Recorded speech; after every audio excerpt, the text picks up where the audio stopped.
आप सभी को जय मसीह। मेरा चैनल क्रिश्चियन कंटेंट वीडियोस में आप सभी का स्वागत है। मेरा नाम प्रसन्ना जंगम है। मैं एक क्रिश्चियन अपॉलजिस्ट हूँ।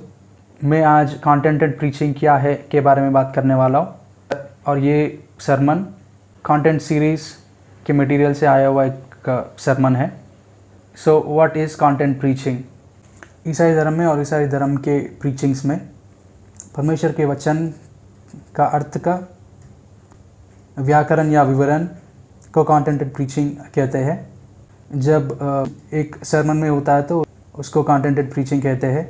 और जैसे जैसे सरमन आगे बढ़ता है, एक सेंटेंस के बाद एक सेंटेंस, दूसरा सेंटेंस जो होता है पहले सेंटेंस पे बिल्ड होना चाहिए और पहले सेंटेंस का कंटिन्यूएशन होना चाहिए, और दूसरा सेंटेंस पहले सेंटेंस से भी गाढ़ा होना चाहिए और भारी होना चाहिए, और वैसे ही तीसरा सेंटेंस सेकेंड सेंटेंस पे बिल्ड होना चाहिए और सेकेंड सेंटेंस से भी गाढ़ा होना चाहिए और भारी होना चाहिए, और सेकेंड सेंटेंस का कंटिन्यूएशन होना चाहिए वैसे।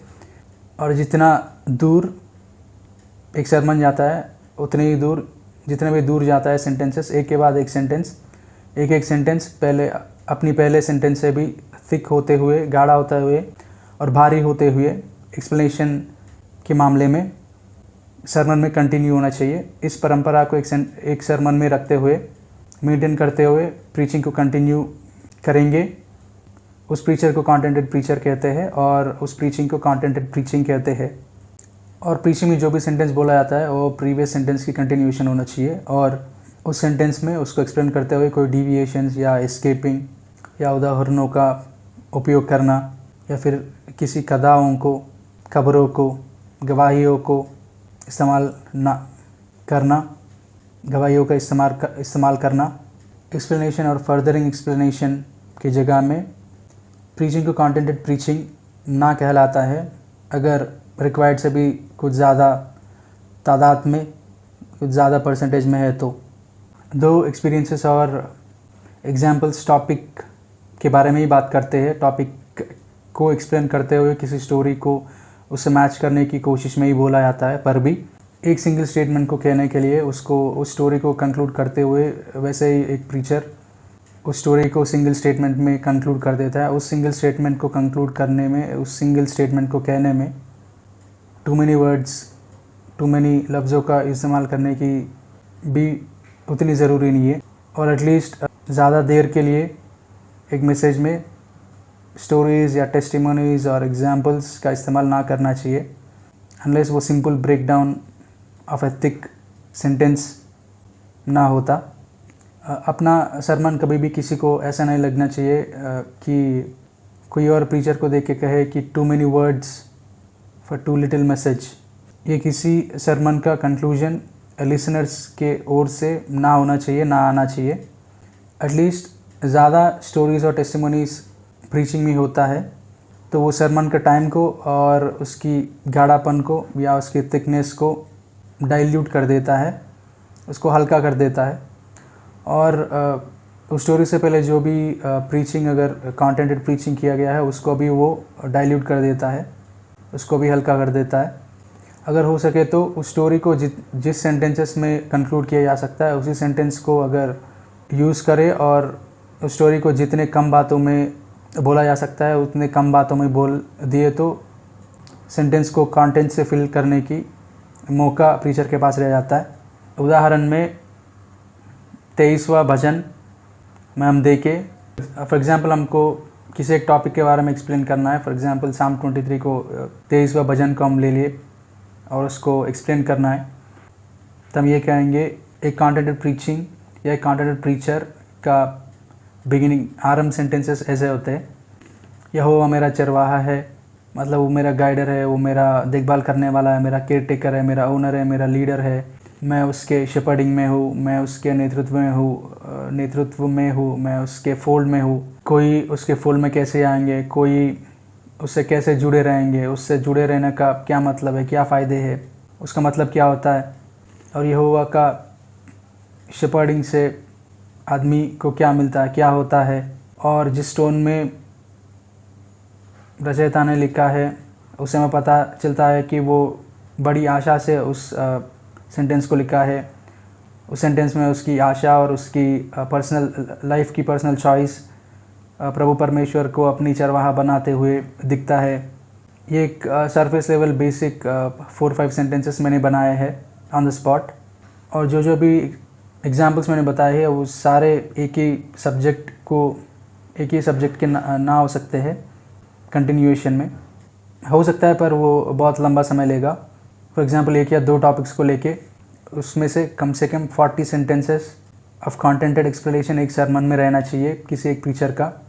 अगर उसकी प्रीचिंग को कॉन्टेंटेड प्रीचिंग कहना चाहिए या फिर उस प्रीचर को कॉन्टेंटेड प्रीचर कहना चाहिए, तो कम से कम उसकी प्रीचिंग में एक ही टॉपिक, अगर कोई और सब्जेक्ट को इंक्लूड कर सकता है तो कर सकता है, लेकिन वो मेन टॉपिक नहीं रहना चाहिए। वो main topic explanation, main point के एक्सप्लेनेशन के हिस्सा बनना चाहिए। और सिंगल टॉपिक को जितना दूर एक आदमी खींच सकता है और एक सेंटेंस के बाद दूसरा सेंटेंस को पिछले सेंटेंस से हेवी करते हुए कम से कम एक सेंटेंस में उसको कम से कम एक सरमन में कम से कम 40 सेंटेंसेस, कम से कम 40 सेंटेंसेस का विवरण, व्याकरण, कंटिन्यूअस एक्सप्लेनेशन, जितना भी लेयर के ऊपर लेयर और हर एक लेयर पिछले लेयर से गाढ़ा और भारी होते हुए कम से कम 40 सेंटेंसेस एक सरमन में एक प्रीचर कॉन्टेंटेड प्रीचिंग सेंटेंसेस को यूज़ करते हुए कंटिन्यूअस प्रीचिंग और कंटिन्यूअस कॉन्टेंटेड प्रीचिंग को मेंटेन कर सकता है, तो वो एक कॉन्टेंटेड प्रीचर है और उस प्रीचिंग को कॉन्टेंटेड प्रीचिंग कहते हैं। और इन 40 सेंटेंसेस में से भी पहले 5 सेंटेंसेस बहुत लोगों को न्यू इन्फॉर्मेशन नहीं रहता है। बहुत लोग कई माध्यमों से, कई तरीक़ों से सीखी जाते हैं। खुद सुनने वाले लिसनर्स ऑलरेडी बहुत सारे, कभी कभार एक पॉइंट पे प्रीचर से भी ज़्यादा पॉइंट्स जान सकते हैं, ये भी पॉसिबल है। मैं कंटेंट प्रीचिंग के बारे में एक्चुअली कंटेंट प्रीचिंग के बारे में प्रीचिंग सीरीज़ इसलिए बनाया हूँ कि इसलिए पर्टिकुलर हूँ कि आज के ज़माना डिफरेंट हो गया है। 10-15 साल पहले से सर्विस करने वाले मिनिस्ट्री में सीनियर्स जो है उनके लिए इन्फॉर्मेशन एक्सेस करने के लिए बहुत मुश्किल था, उन लोगों तक इन्फॉर्मेशन नहीं पहुंचता था।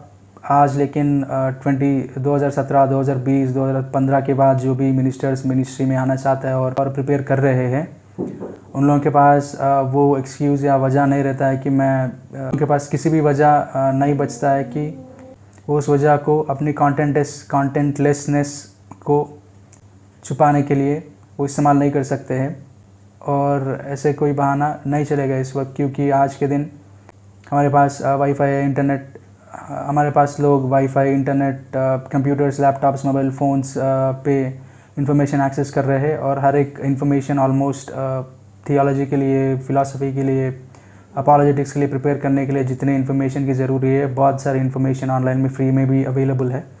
तो आज के दिन किसी प्रीचर को कंटेंटलेस प्रीचर बन के भी अपनी प्रोफेशन में कंटिन्यू करना या सरवाइव करना बड़ी तकलीफ़ वाली बात है, बड़ी मुश्किल वाली बात है। तो अगर मिनिस्ट्री में सरवाइव करनी है तो कंटेंट रेट अच्छी रखनी चाहिए। लिसनर्स को अगर बनाए रखना है, लिसनर्स को अगर अपने पास अपनी लिसनर्स बनाए रखना है, तो we need to make sure we are contented enough. कम से कम 50 मिनट की अगर सरमन है, 50 मिनट की प्रीचिंग है, कम से कम 15 मिनट की प्रीचिंग उसकी contented continuous sentences of explanation of the meaning of the word of God उसके सरमन में रहना चाहिए।